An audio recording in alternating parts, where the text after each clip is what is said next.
du livre de l'Exode. Toute la communauté des fils d'Israël partit d'Élim et atteignit le désert de Sin, entre Élim et le Sinaï, le 15e jour du 2e mois après sa sortie du pays d'Égypte. Dans le désert, toute la communauté des fils d'Israël récriminait contre Moïse et son frère Aaron.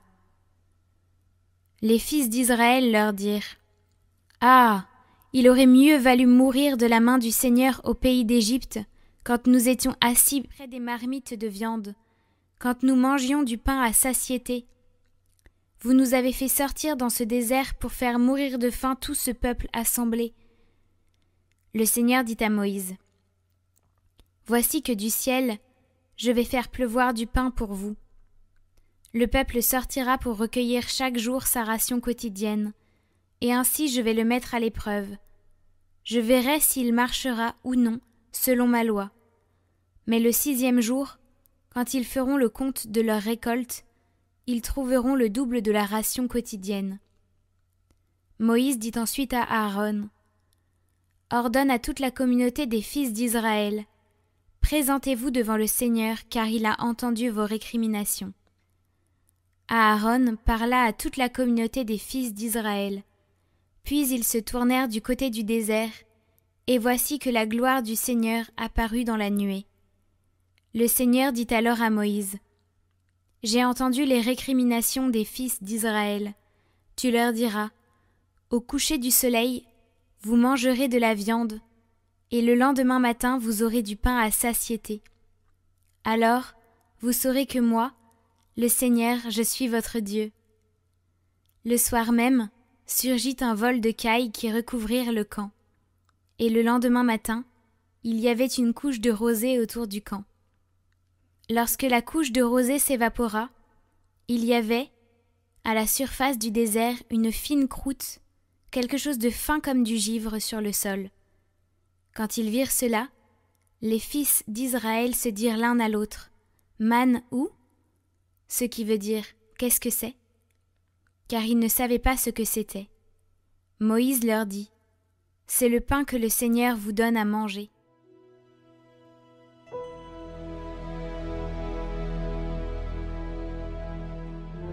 Le Seigneur donne le pain du ciel.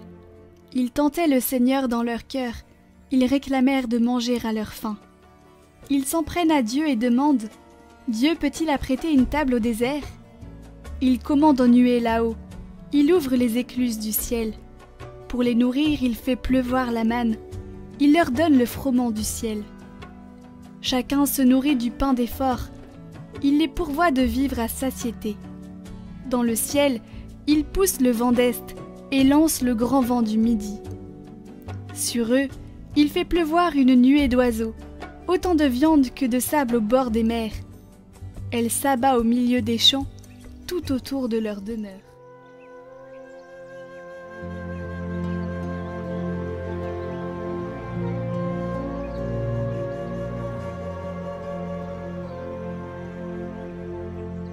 Évangile de Jésus-Christ selon saint Matthieu. Ce jour-là, Jésus était sorti de la maison, et il était assis au bord de la mer. Auprès de lui se rassemblèrent des foules si grandes qu'il monta dans une barque où il s'assit. Toute la foule se tenait sur le rivage. Il leur dit beaucoup de choses en paraboles. Voici que le semeur sortit pour semer. Comme il semait, des grains sont tombés au bord du chemin, et les oiseaux sont venus tout manger. D'autres sont tombés sur le sol pierreux, où il n'avait pas beaucoup de terre. Ils ont levé aussitôt, parce que la terre était peu profonde. Le soleil s'étant levé, ils ont brûlé, et, faute de racines, ils ont séché. D'autres sont tombés dans les ronces. Les ronces ont poussé et les ont étouffés. D'autres sont tombés dans la bonne terre, et ils ont donné du fruit à raison de 100, ou 60, ou 30 pour un. Celui qui a des oreilles, qu'il entende.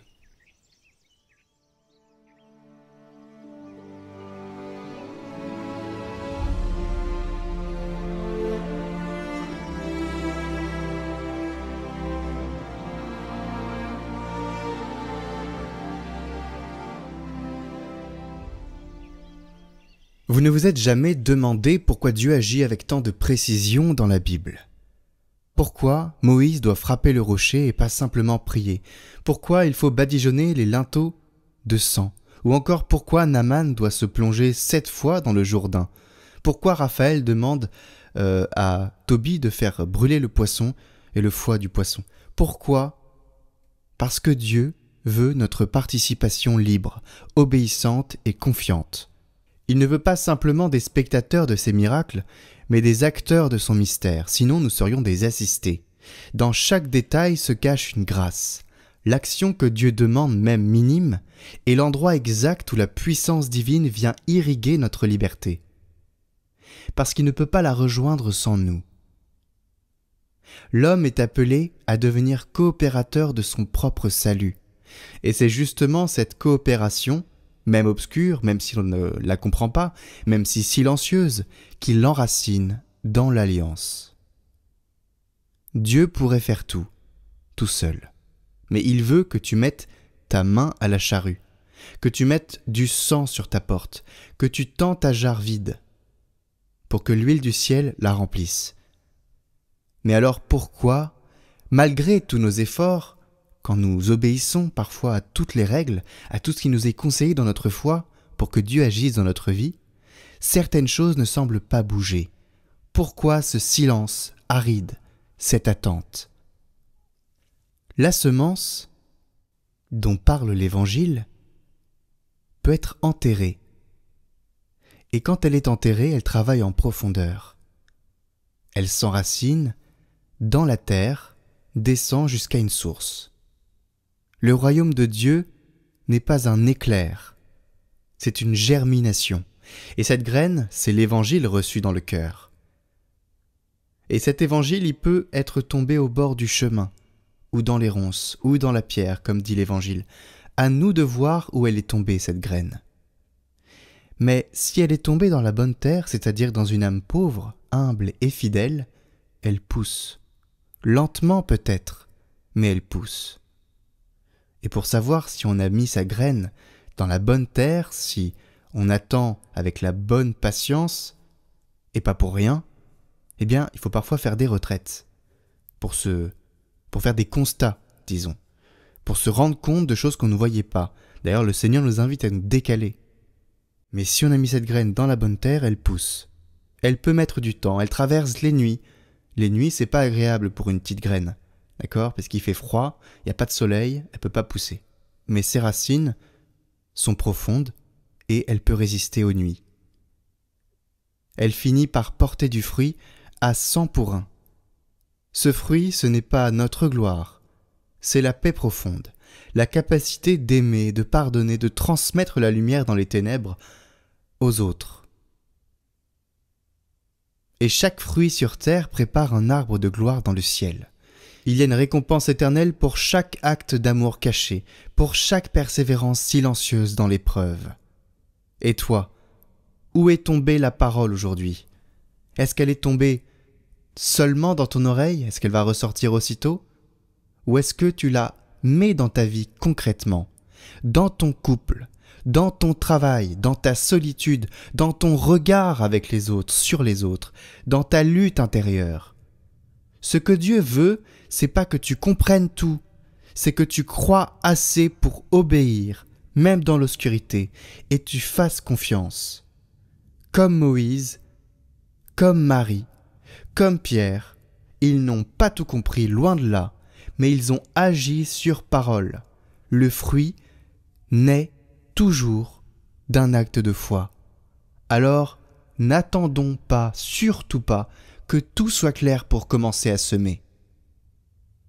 L'eau viendra, et la moisson aussi, et ça c'est valable dans toutes les étapes de notre vie.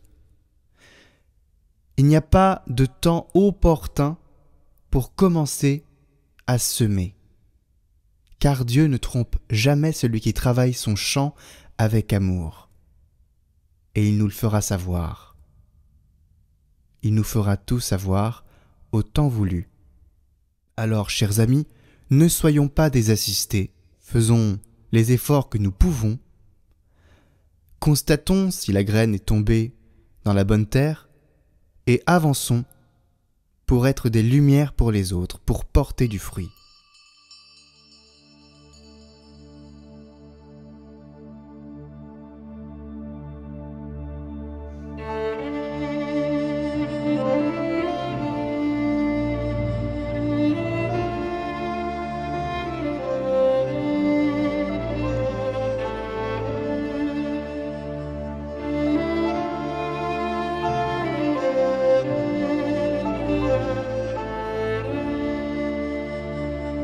Seigneur, m'oublieras-tu pour toujours? Jusqu'à quand me cacheras-tu ta face? Vois mon âme est envahie de révolte, et jour et nuit le chagrin emplit mon cœur. En toi j'ai mis, Seigneur,